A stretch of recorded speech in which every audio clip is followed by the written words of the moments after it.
Let's go live to Liberal MP, former Speaker of the House of Reps, Andrew Wallace. Andrew, a sombre time, an important time to remember what happened many years ago, but there are very contemporary and very real current concerns in this country and around the world in the face of anti-Semitism right now, Andrew.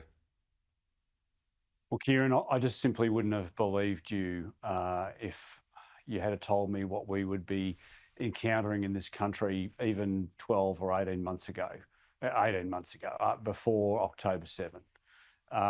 We have seen anti-Semitism, the likes of which your generation and mine have never encountered before, and it really does, it brings back memories for those who encountered the Holocaust.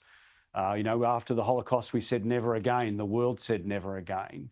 But yet, 80 years later, here we are. And it's something that, I just shake my head. When I was in year 12, I read the book Schindler's List, as many of my generation would have. You may have as well. And it fundamentally changed my way of thinking, particularly in relation to the Jewish community. And I encourage anybody who's never read the book to read the book, because it is a very, very powerful book, and it in fact changed my life. What we are seeing on the streets of not just our capital cities, but in regions as well, is an absolute disgrace.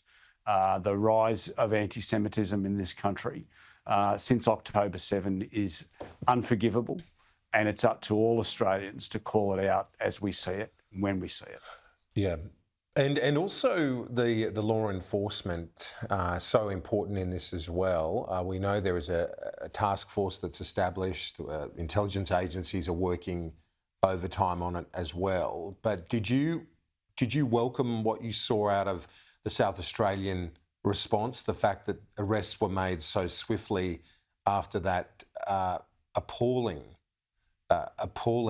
rally by a group of extremists, Nazis, neo-Nazis, Nazi sympathisers? Yeah, neo-Nazis. They're self-proclaimed neo-Nazis.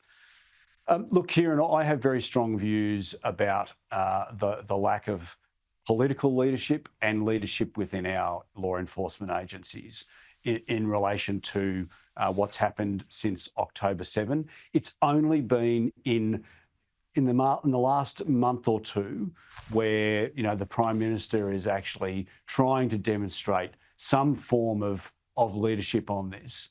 But I don't have any qualms with the rank and file members of our police forces around the country.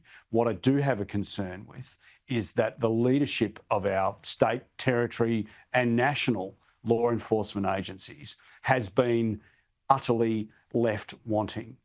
The leadership of these police enforcement agencies should have been clamping down on this behaviour since October 9, since we saw those appalling scenes on the steps of the Sydney Opera House. And it's because of the lack of political leadership and the lack of leadership from our law enforcement agencies that this anti-Semitism that has taken root in this country has been able to fester, and we are where we are now, where people are flagrantly flouting the law.